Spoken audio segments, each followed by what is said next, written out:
I always thought anniversaries were sacred, like tiny temples built from shared memories and promises. That's why finding the receipt for a $2,800 Cartier bracelet in my husband's jacket pocket didn't immediately strike me as odd. Our 10th anniversary was approaching after all. But then I saw the gift note scrawled at the bottom. Happy birthday, Eleanor. All my love, Kay. I'm Zuriel, and this is how I discovered my husband was living a double life. The receipt trembled in my hands as I stood in our walk-in closet, surrounded by the life we'd built together. 10 years of marriage, countless shared dreams, and one devastating piece of paper that was about to shatter it all. Honey, have you seen my blue tie? Cade called from downstairs. The one with the diagonal stripes? I quickly tucked the receipt into my pocket. Check the laundry room, I managed to reply, proud that my voice didn't crack. My phone buzzed. A text from Alexandra. Still on for coffee? You're late. I grabbed my purse and car keys, needing to escape before I completely fell apart. Going to meet Alex? I shouted, already halfway down the stairs. Wait, weren't we supposed to discuss something today? Kate appeared in the foyer, looking puzzled. I stopped at the door, my hand on the handle. You tell me. He ran his fingers through his hair, his classic tell when he's lying. I'm sure it'll come to me. Have fun with Alex. 20 minutes later, I sat across from Alexandra at our favorite cafe, the receipt spread between us like a murder weapon. That son of a bitch, Alex whispered, her coffee untouched. Eleanor, isn't that the new artist at Terrence's gallery? I nodded, remembering the young woman with flowing dark hair who'd started showing her work there 3 months ago. 28 years old. Apparently she's celebrating her birthday tonight. On your anniversary? Alex's face darkened. Please tell me you're joking. I wish I was. I stirred my cold coffee. He hasn't even mentioned our anniversary. Not once. What are you going to do? Before I could answer, my phone lit up with a text from Cade. Working late tonight. Don't wait up. Alex reached across the table and squeezed my hand. Zur, I'm so sorry. I need to see it for myself, I said, standing up. Eleanor's having her birthday dinner at La Maison tonight. I saw the reservation details in his email. I'm coming with you, Alex declared, grabbing her purse. We arrived at La Maison just after 8. Through the restaurant's front window, I saw them immediately, Cade and Eleanor at a corner table, intimately close. He was wearing the blue tie he'd been looking for earlier, and on Eleanor's wrist gleamed a familiar-looking bracelet. Maybe we should... Alex started, but I was already pushing through the door. I walked straight to their table, my heart pounding but my steps steady. Eleanor saw me first, her eyes widening in recognition. Cade turned, and the color drained from his face. Happy anniversary, darling, I said, my voice carrying across the now silent restaurant. I see you're celebrating it in style. Eleanor looked between us, confusion clouding her features. Anniversary? Oh, didn't Cade tell you? I smiled, though it felt more like baring my teeth. Today marks 10 years of our marriage, but please don't let me interrupt your birthday dinner. Marriage? Eleanor's voice cracked. She turned to Cade, who sat frozen in his chair. You're married? I placed my hand on their table, wedding ring glinting under the romantic lighting. I'm Zuriel, Cade's wife, though I'm starting to think that title might need updating soon. Eleanor stood abruptly, grabbing her purse. The Cartier bracelet caught the light as she moved. I can't believe this. She rushed past me toward the exit. Zuriel, I can explain, Cade started, finally finding his voice. Save it for your lawyer, I replied, turning to leave. But I paused and looked back. By the way, next time you buy expensive jewelry with our joint account, you might want to delete the email confirmations too. As Alex and I walked out, I heard the murmurs and whispers from other diners. My hands were shaking, but my mind was surprisingly clear. In the car, Alex turned to me. Are you okay? I stared straight ahead, watching Eleanor's car speed away into the night. No, I answered honestly, but I will be. An idea was already forming in my mind, one that would make this betrayal into something beautiful and terrible all at once. After all, art had always been my best way of processing pain. The morning after the restaurant confrontation, I sat in my studio, staring at a blank canvas while my phone buzzed incessantly with Cade's messages. I'd spent the night at Alex's place, leaving him to stew in his own mess. 37 missed calls, Alex announced, scrolling through my phone. And wow, these messages are something else. Baby, please come home. We can work this out. Yeah, right. I dipped my brush in crimson paint, making the first angry stroke across the canvas. He came home at 3 a.m. last night. Security cameras don't lie. Speaking of lies, Alex held up an envelope. This came for you at the house. It's an invitation to Eleanor's upcoming gallery showing at Terrence's. I almost laughed at the irony. When? Next month? The theme is modern love. Alex's voice dripped with sarcasm. How fitting. The doorbell rang, making us both jump. Alex peeked through the window and groaned. It's Cade. Want me to tell him to get lost? No, I said, wiping paint from my hands. I want to hear what kind of story he's cooked up. Cade stood on the doorstep, looking like he hadn't slept. Good. Zuriel, please.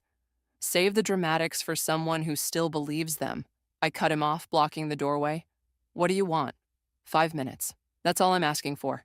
I crossed my arms. You have 3. Eleanor means nothing to me, he started.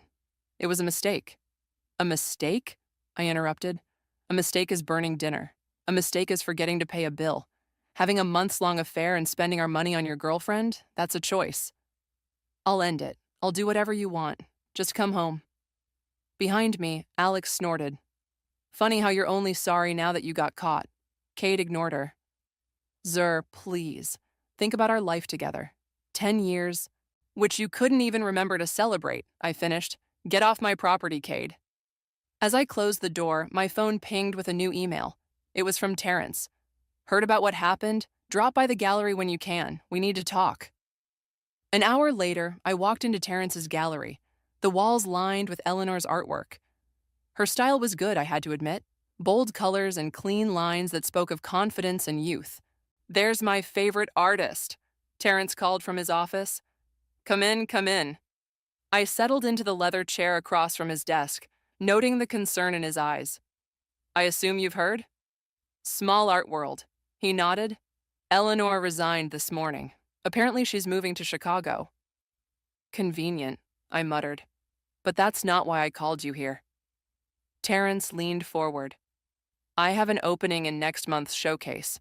Eleanor's spot, actually. It's yours if you want it. I stared at him. The Modern Love exhibition? Ironic, isn't it? He smiled. But I've seen your work evolve over the years, Zuriel. You're at your best when you're processing strong emotions. And right now, I'd say you're sitting on a gold mine of inspiration. My mind raced with possibilities. When would you need the pieces? 3 weeks. He handed me a contract. Think you can handle it? I thought about the blank canvas in my studio, waiting to tell my story. Oh, I can handle it. Back at the studio, Paige had joined Alex, both of them examining my first angry brushstrokes. Now that's what I call therapy, Paige said, gesturing at the canvas. But what's the plan here, Zur? Because that look in your eyes? I know it well. I pulled out my phone and showed them Eleanor's gallery invitation. The plan is to tell a story. My story. Their story. And I'm going to tell it in front of everyone they know. You're going to expose them through your art? Alex's eyes widened. That's brilliant. It's also dangerous, Paige warned. Are you sure you want to go down this road? I picked up my brush again, dipping it in deep blue, the color of Cade's favorite tie. They say revenge is best served cold, but I think it's best served on canvas, don't you? As I started working, my phone buzzed with another text from Cade. I miss you. Please come home. I showed it to Alex, who promptly deleted it. Focus on your art, she said. Let him wonder what you're up to. I smiled, adding another stroke to the canvas. Oh, he'll find out soon enough. They all will. The painting was beginning to take shape. A woman's silhouette, wrapped in shadows and secrets. It was just the beginning, but already I could feel the power in it. My revenge wouldn't be loud or messy. It would be beautiful, public, and absolutely devastating. The next week passed in a blur of paint and purpose. I worked like a woman possessed, barely sleeping, turning my pain into something tangible. The centerpiece was coming together, a large canvas that would be impossible to ignore. You need to eat something, Alex said, placing a sandwich beside my easel. And maybe shower. You're starting to look like one of your paintings. I stepped back from the canvas, wiping sweat from my forehead. What do you think?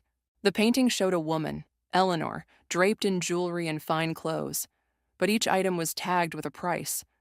In the background, barely visible unless you looked closely, was my own reflection in a mirror, writing checks. It's brutal, Alex whispered. Beautiful, but brutal. The gallery door chimed, and Terrence walked in with someone I hadn't seen in years, my old mentor, Rogelio. Rogelio? I put down my brush. What are you doing here? I heard about the exhibition, he said, embracing me, and about Cade. I had to see for myself. Rogelio was more than just my mentor. He was also Cade's business partner. The implications of his presence weren't lost on me. How bad is it? I asked. 3 clients have already pulled out, Rogelio sighed. Cade's reputation, well, let's just say the business community is smaller than he thought. I'm not trying to destroy his business, I said, though part of me felt a twinge of satisfaction. No? Rogelio raised an eyebrow. Then what are you trying to do? I gestured to the painting. I'm telling the truth. If that destroys anything, maybe it needed destroying. Terrence cleared his throat. Speaking of truth, there's something you should know. Eleanor's been trying to get her spot back in the exhibition. What? Alex and I said simultaneously. She claims she was misled and wants to tell her side of the story. Terrence continued. I told her the spot was filled. She's got nerve, Alex muttered. My phone buzzed. Another text from Cade. Can we talk? Please? I made a reservation at your favorite restaurant. Still trying to buy his way out of trouble. I showed the message to Alex. You're not going, are you? She asked. Actually, I think I will. I grabbed my jacket. I need to understand something. 2 hours later, I sat across from Cade at the same restaurant where we'd had our first date. He looked terrible, unshaven, dark circles under his eyes. Thank you for coming, he said softly. I'm here because I want to know why, I said, cutting straight to the point. Was it worth it? Cade stared into his untouched wine. I don't know. I got caught up in the attention, the excitement. Eleanor was new and different. And young, I added. That's not, he stumbled over his words. I made a mistake. You made several, I corrected him, including using our joint account to fund your affair. I'll pay it all back, he said quickly. Whatever you want, just don't do this exhibition. I sat back surprised. How do you know about that? Eleanor told me. She's worried about what you might paint. He leaned forward. We can handle this privately. No need to make it public. Like you handled our anniversary privately? I stood up. You know what your problem is, Cade? You think everything can be negotiated, bought, or buried. But some things need to be seen in the light. Zoriel, please. The exhibition opens in 2 weeks, I said, gathering my things. Make sure you dress nice for it. Back at the studio, I worked through the night, adding final touches to the centerpiece. Each brush stroke felt like a step toward freedom. You okay? Paige asked, bringing me coffee at dawn. You know what's strange? I said, not looking away from the canvas. I actually feel sorry for him. He has no idea what's coming. Having second thoughts? I shook my head. No, but I'm starting to understand something my mother always said. The truth doesn't need defending. It just needs witnesses. Well, Paige smiled. In 2 weeks, it's going to have plenty of those. I stepped back to look at my work, the culmination of my anger, pain, and determination. The painting wasn't just about revenge anymore. It was about reclaiming my story, my dignity, and my future. By the way, Paige added, checking her phone, Terrence says the RSVPs are flooding in. Apparently, word got out that this exhibition is going to be memorable. I smiled, picking up my brush again. Oh, it will be. Trust me, it will be. Borrowed love, I said, stepping back from the newly finished centerpiece. That's what I'm calling it. Alex circled the painting, her heels clicking on the studio floor. It's perfect, the way you've captured Eleanor's face. It's like she's both proud and hollow at the same time. The painting showed Eleanor draped in all of Cade's gifts. The Cartier bracelet, designer clothes, even the earrings I'd found receipts for. But I'd painted each item with price tags attached, floating around her like autumn leaves. In the background, barely visible, was a woman's silhouette writing checks, me funding their fairy tale. 1 week until the exhibition, Terrence announced, walking into the studio. And you won't believe who just RSVP'd. Eleanor, I guessed. Better, your mother-in-law. I nearly dropped my brush. Margaret? But she's been in Europe for months. Apparently, she's cutting her trip short specifically for this. Terrence handed me his phone, showing Margaret's email. She says she's deeply concerned about family matters. She doesn't know the half of it, Alex muttered. My phone buzzed. Cade again. He'd been trying a new approach lately, sending daily messages about our history together. Today's read, remember our first apartment? How we ate ramen for months to afford art supplies for you? He's trying to make you nostalgic, Paige said, reading over my shoulder. Classic manipulation. It would work better if he hadn't spent our anniversary buying jewelry for his girlfriend, I replied, deleting the message. The gallery door chimed again. This time it was Rogelio, looking troubled. We need to talk, he said, pulling me aside. Cade's losing it. He showed up at the office drunk yesterday, begging me to convince you to cancel the exhibition. And I told him he should be more worried about the clients we're losing. Rogelio ran a hand through his gray hair. 3 more pulled out this morning. Word travels fast in business circles. I never meant to affect your business, I said softly. Don't apologize for his mistakes. Rogelio squeezed my shoulder. Besides, I'm thinking of buying him out. The company needs a fresh start. Later that afternoon, I was touching up details when the studio door opened again. My heart stopped. It was Eleanor. You can't be here, Alex started, moving toward her, but I held up my hand. It's okay, I said. Let her speak. Eleanor looked different, smaller somehow, less confident. I needed to see you, to explain. Explain what? How you dated a married man? Or how you spent my money? I didn't know, she whispered, about any of it. The marriage, the money. He told me he was divorced. And you never thought to verify that? Never wondered why he could only see you at certain times? Eleanor's eyes filled with tears. I was stupid, and I'm sorry. But this exhibition, it will ruin us both. No, I corrected her. It will tell the truth. There's a difference. Please, she stepped closer. I'll do anything. I'm trying to start over in Chicago. With whose money? I asked sharply. Because I checked our accounts. There was a large withdrawal last week. Eleanor's face flushed. He said it was his... Get out, I said quietly. And Eleanor, don't miss the exhibition. You're the guest of honor, after all. After she left, Alex whistled low. Well, that was intense. You okay? Paige asked, touching my arm. I turned back to my painting, adding one final detail, a small price tag on Eleanor's heart. I'm better than okay. I'm ready. That evening, as I was locking up the studio, my phone rang. It was Margaret, my mother-in-law. Zuriel, darling. Her crisp voice came through. What's this I hear about an exhibition? It's about modern love, I said carefully. You should come see it. Don't play games with me, she snapped. Cade tells me you're trying to humiliate him publicly. No, Margaret. I'm just telling the truth publicly. He handled the humiliation part all by himself. There was a long pause. You know, she said finally, I never thought you were good enough for him. But perhaps I had that backward. The line went dead, leaving me standing there in the darkening studio. The centerpiece loomed before me, Eleanor's painted eyes seeming to follow me. 1 week, I whispered to the canvas. 1 week until everyone sees who you really are. Both of you. My phone buzzed one last time. Another text from Cade. Whatever you're planning, please reconsider, for both our sakes. I smiled, typing back my first response in weeks. Don't forget to dress up for the exhibition. You'll want to look your best when your borrowed love comes due. 3 days before the exhibition, I stood in Terrence's gallery, directing the installation of my pieces. Each painting told part of the story, leading viewers through my journey of discovery and betrayal, building up to the centerpiece that remained carefully covered. The RSVPs are insane, Terrence said, reviewing his tablet. We've got art critics from 3 major publications, half the city's social circle, and my husband's entire client list, I finished. I saw the names. Speaking of your husband, Alex called from the entrance, you've got mail. She handed me a thick envelope, legal documents from Cade's lawyer. Inside was a proposed settlement agreement, offering me a substantial sum to cancel the exhibition. He's trying to buy your silence, Paige said, reading over my shoulder. Classic rich guy move.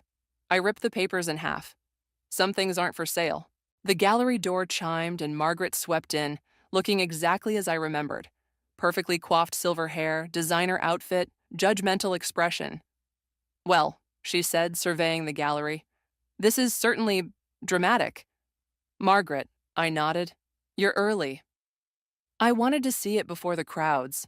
She walked slowly past each painting. These are quite revealing. That's the point. She stopped at a smaller piece, one showing Cade's hands counting out bills. You know, when Cade was young, he used to take things that weren't his. Small things at first, then larger ones. We thought he'd outgrown it. Apparently not, I said dryly. I enabled him, she continued, surprising me. Made excuses, paid people off. Perhaps if I hadn't... She turned to face me. Do what you must, Zuriel, but know that this will change everything. It already has. After Margaret left, Alex helped me adjust the lighting on the main wall. That was unexpected. Everything about this is unexpected, I replied. I never thought I'd be... My phone rang. Rogelio. Turn on the news, he said without preamble. Channel 7. We huddled around Terrence's office TV, watching as a reporter stood outside my house. Sources say the prominent businessman's wife is planning an explosive art exhibition that will expose details of his alleged infidelity. Well, Paige said, so much for keeping it quiet until opening night. My phone exploded with notifications, messages from friends, family, even old college classmates. Then came Cade's text. Is this what you want? To destroy everything we built? You already did that, I muttered, turning off my phone. The next 2 days passed in a blur of final preparations. The gallery buzzed with activity, caterers planning, lighting technicians adjusting, security teams reviewing protocols. We've had 3 different reporters try to sneak in today, Terrence told me. This is bigger than we anticipated. Good, I said, adjusting the cover over Borrowed Love one last time. The more witnesses, the better. The night before the exhibition, I couldn't sleep. I drove to the gallery at midnight, needing to see everything one last time. But I wasn't alone. Eleanor was standing outside, staring through the windows. It's closed, I called out, making her jump. I needed to know what to expect, she said, turning to face me. How bad is it? That depends on your definition of bad. I unlocked the door. Want to see? She hesitated, then followed me inside. I turned on the lights, revealing the collection in all its brutal honesty. Eleanor moved slowly through the space, her face growing paler with each piece. The receipts, she whispered, stopping at one painting. You found them all. Every single one, I confirmed. Amazing what people leave in their email trash folders. She stopped in front of the covered centerpiece. Is that? You'll see it tomorrow, with everyone else. He says he loves me, she said suddenly. That once this is over, we can start fresh. I laughed, but there was no humor in it. He told me the same thing last week, and his lawyer offered me money to cancel this show yesterday. Eleanor's shoulders slumped. I'm such a fool. No, I said, surprising myself with my gentleness. You're just the latest in his collection of borrowed things. The difference is, I'm done paying the bills. After she left, I sat alone in the gallery, surrounded by my truth rendered in oil and canvas. My phone lit up with one final text from Cade. I have an important meeting tomorrow. I won't be able to attend. Coward, I texted back. Don't worry, I'll make sure everyone sees exactly who you are, whether you're there or not. Tomorrow, I thought, looking at the covered centerpiece, tomorrow everything changes. Opening night arrived with an electricity in the air that made my skin tingle. By 7 o'clock, the gallery was packed wall to wall with guests, their excited whispers echoing off the high ceilings. The art critics are here, Terrence murmured, passing me a glass of champagne, and 3 local news crews outside. Any sign of Cade? Alex asked, scanning the crowd. Not yet, I replied, smoothing down my black dress. But the night's young. The guests moved through the exhibition in waves, their reactions growing more intense with each piece. I heard gasps at the painting of Cade's hands counting money, saw phones raised to photograph the receipt-strewn backgrounds, noticed people pointing at the price tags floating through each scene. Zuriel! Margaret's voice cut through the crowd. She approached with a distinguished-looking man. "This is James from the Modern Art Review. He's very interested in your perspective." "Mrs. Pierce," James nodded, "your technique is remarkable, but I'm more intrigued by your choice to make the private so public. What drove that decision?" Before I could answer, a commotion near the entrance drew everyone's attention. Eleanor had arrived, wearing a simple black dress and looking like she might bolt at any moment. "Well," Margaret said dryly, "this should be interesting." Eleanor made her way through the gallery, flinching slightly at each painting. People whispered and pointed, some recognizing her from the pieces. She stopped in front of a smaller work showing her wearing the Cartier bracelet, price tag prominently displayed. "Zuriel!" she called out, her voice shaking. "Can we talk?" I excused myself and walked over. "I'm surprised you came." "I had to," she said, "but there's something you need to know. Cade." The gallery door burst open again, and this time it was Rogelio rushing in. "He's coming," he announced breathlessly, "and he's drunk." "What?" I turned to face the entrance just as Cade stumbled in, his tie askew and face flushed. "Is this what you wanted?" he shouted, gesturing wildly at the artwork. "To humiliate me?" The gallery fell silent. Phones came out, recording the scene. "Sir," one of the security guards stepped forward. "Please lower your voice." "This is between me and my wife," Cade slurred, pushing past him. "Zuriel, you need to take these down. Now." "Or what?" I asked calmly. "You'll throw more money at the problem?" "You don't understand what you're doing," he continued, moving closer. "The business, our reputation." "Your reputation?" Eleanor stepped forward. "What about mine? What about hers?" Cade spun to face her, nearly losing his balance. You're just as guilty. Taking the gifts, the money. "Money that wasn't yours to give," I interrupted. "But we're not done yet, darling. The main event is still to come." I nodded to Terrence, who dimmed the lights except for the spotlight on the covered centerpiece. The crowd gathered around, phones raised, waiting. "Don't," Cade warned, but his voice had lost its power. "Ladies and gentlemen," I announced, gripping the cover, "I present Borrowed Love." I pulled the cloth away, revealing the massive canvas in all its glory. The crowd gasped collectively. Eleanor's painted form dominated the scene, draped in every gift Cade had given her, each item meticulously price-tagged. But now, in the proper lighting, the background became clear. A series of bank statements, credit card bills, and receipts forming a web that connected everything back to my signature. "My God," Margaret whispered. Eleanor stepped closer to the painting, her hand covering her mouth. "The bracelet, it was your money." "Everything was," I said quietly. "Every gift, every dinner, every hotel room, all funded by my art sales, which Cade managed for me." "You're going to regret this," Cade growled, but Rogelio grabbed his arm. "The only thing she'll regret is not doing it sooner," Rogelio said firmly. "Now, let's get you out of here before you make things worse." As security escorted Cade out, cameras flashing, I felt a hand on my shoulder. It was Margaret. "Well," she said, looking at the painting, "I suppose I owe you an apology. Several, actually." The critics were scribbling frantically in their notebooks. Guests were sharing videos of Cade's outburst. And in the middle of it all, Eleanor stood staring at her painted self. "What happens now?" she asked without turning around.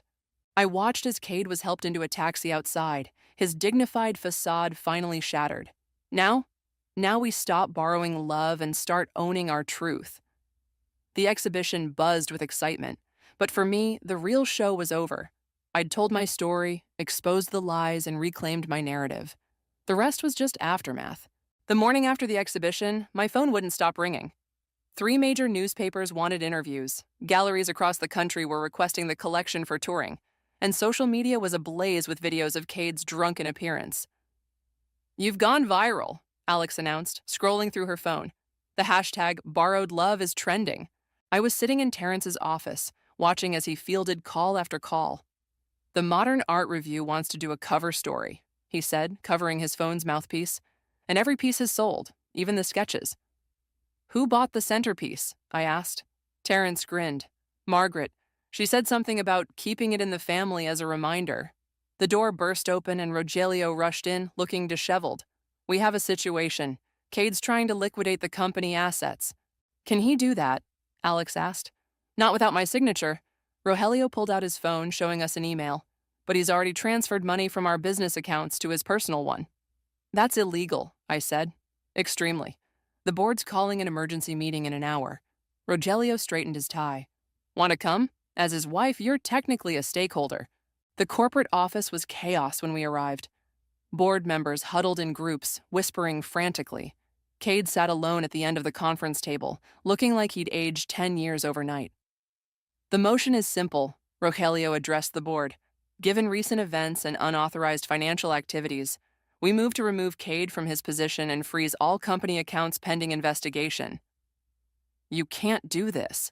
Cade stood up, swaying slightly. This is my company. Actually, a board member spoke up, you only own 30%, and after reviewing these transfer records, this is your fault, Cade pointed at me. You and your damn paintings. No, I said calmly. This is what accountability looks like. The vote was unanimous. As security escorted Cade out, his keycard and company phone confiscated, my own phone buzzed with a text from Eleanor. Can we meet, please? An hour later, I found her at a small cafe downtown. She looked different, more grounded somehow. I'm leaving for Chicago tonight, she said without preamble. But first, I wanted you to have this. She slid the Cartier bracelet across the table. Keep it, I said. Consider it payment for the truth. I sold everything else he gave me, she continued. The money's been transferred back to your account. It won't fix anything, but it's a start. The paintings, she hesitated. They were beautiful. Terrible, but beautiful. You made me see myself the way others saw me, the way I should have seen myself. My phone buzzed again, a news alert. The headline read, Prominent businessman under investigation for financial misconduct. Karma works fast these days, Eleanor commented, reading over my shoulder. Back at the gallery, Terrence was supervising the packing of sold artwork. The New York Times article just dropped, he said, handing me his tablet. They're calling it a masterpiece of personal justice through art. Zuriel! Margaret's voice rang through the gallery. She strode in, looking unusually flustered. Have you seen the news? Cade tried to leave the country. They stopped him at the airport. What? Apparently, he had a private plane waiting. Rogelio called the authorities just in time. She shook her head. All these years, I thought I knew my son. Now I realize I only knew what I wanted to see. Speaking of seeing things, Terrence interrupted, we have another situation. The waiting list for your next exhibition is getting ridiculous. Every major gallery in the country wants you. They don't want me, I corrected him. They want the scandal. No, Margaret said firmly. They want the truth. You showed us all how powerful that can be. My phone lit up with another text from Cade's lawyer. Given recent developments, Mr. Pierce is willing to agree to all divorce terms without contest. Well, Alex said, reading the message, looks like borrowed love comes with a return policy after all. I looked around the gallery at the empty walls where my pain had hung just yesterday. But instead of feeling empty, I felt light, free. So, Terrence asked, what's your next collection going to be about? I thought about the blank canvases waiting in my studio, about the story that was ending and the one that was just beginning. Liberation, I said. It's time to paint what freedom looks like. The gallery doors opened, letting in the late afternoon sun. Outside, I could hear the buzz of the city, feel the pulse of possibility. The borrowed love was over. Now it was time to create something real. The divorce papers lay signed on my lawyer's desk, their crisp edges marking the end of one chapter and the beginning of another. Outside the office window, autumn leaves danced in the breeze. Congratulations, my lawyer smiled. You are officially a free woman. How fitting, Alex said, squeezing my hand. Just in time for your new exhibition. The gallery was transformed for tonight's opening. Where borrowed love had been dark and accusatory, liberation exploded with color and light. Each canvas told a story of breaking free, of finding strength in vulnerability. They're already lining up outside. Terrence called from the entrance. And guess who's here? Eleanor walked in, looking polished in a Chicago gallery owner's blazer. I hope it's okay that I came. My flight back isn't until tomorrow. Of course, I said. How's the new job? Amazing. Turns out burning bridges can light the way forward. She handed me a newspaper. Have you seen this? The headline read, Former business mogul pleads guilty to financial misconduct. Below was a photo of Cade entering the courthouse. 5 years, Rogelio said, joining us. That's what the prosecutor's recommending, plus full restitution. The company's doing better than ever, he continued. Turns out clients appreciate honesty more than charm. The gallery doors opened and people flooded in. Art critics, collectors, and curious observers moved through the space, their reactions different from last time. Less scandal-driven shock, more genuine appreciation. This one, a critic pointed to the centerpiece. Tell me about it. The painting showed a woman, clearly me, surrounded by broken chains transformed into butterflies. Each link bore a date. My wedding day, the day I found the receipt, the night of borrowed love's reveal. It's called Unbound, I explained. Sometimes we need to break apart to become whole. Profound, Margaret's voice came from behind me. She looked softer somehow, more human. And true. Margaret, I started, but she held up her hand. I've been doing a lot of thinking, she said, about enabling, about truth, about the difference between loving someone and loving who you want them to be. She touched my arm. Thank you for teaching me that difference. Paige rushed over, excitement in her eyes. The Museum of Modern Art is on the phone. They want to feature both collections, Borrowed Love and Liberation, as a special exhibition on emotional transformation through art. Take it, Margaret urged. Show everyone that pain can become power. As the evening progressed, I found myself in front of Unbound, studying my own journey. A young woman approached, tears in her eyes. Your first exhibition helped me leave my cheating husband, she said softly. This one's helping me find myself again. That's what art should do, I replied. Mirror truth back to us until we're brave enough to face it. The crowd thinned as night fell. Alex, Paige, Terrence, Rogelio, Margaret, and Eleanor gathered around me, opening champagne. To freedom, Alex proposed. To truth, Eleanor added. To art, Terrence smiled. To all of it, I said, raising my glass, and to all of you who helped me turn betrayal into beauty. My phone buzzed one last time, a message from Cade's prison email account. I finally understand what I lost. Not just you, but myself. I showed it to Alex, who took my phone and deleted the message. Some chapters need to stay closed. Speaking of chapters, Terrence interjected, the gallery in Paris called again. They're offering you a residency. 3 months, all expenses paid, to create whatever you want. I looked around at my support system, at the walls covered in my journey, at the empty canvas of my future stretching out before me. What do you think? I asked them. I think, Margaret said, that it's time for you to paint something just for yourself. Eleanor nodded. No revenge, no pain, just pure creation. Paris in spring, Paige grinned. We'll all come visit. I walked to the gallery windows, looking out at the city lights.